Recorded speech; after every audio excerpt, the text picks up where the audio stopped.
So now we're going to discuss area of a triangle. This is something very, very important to write down. So we have, you guys know an area of a triangle, a right triangle from like elementary school and beyond, basically up until now, base times height, you know. So base times height divided by 2 gives you that area of a triangle. But you guys were only looking at it with right triangles. So there's a formula, and you can see it's just in 3 different formats below, that it is 1/2 a side length and a base times an angle that's across. So the one I always refer to is this one, 1/2 AB sine C, because it's in alphabetical order, and no other reason. It is easier to memorize. Just remember that A, B, and C are all sides. It doesn't matter what side they are.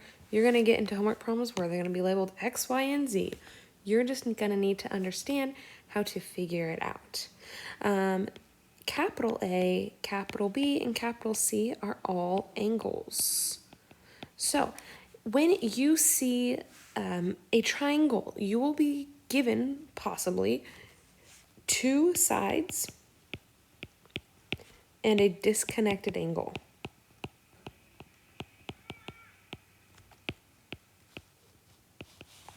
What I mean by a disconnected angle is that you don't see, side A and angle A, or side B and angle B. It would be like AB and then angle C.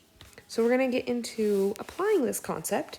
So make sure to please get this down, write it as area of a triangle, and it's a triangle of any degree measure. It's not just a right triangle. The reason why the right triangle works of base times height divided by 2 is because that has a right angle, and sine of 90 degrees is 1. So basically you're just doing 1/2 AB times 1. So that's the theorem behind it. So actually the area of a right triangle comes from this formula. All right, we're going to head into the next slide and get into some examples.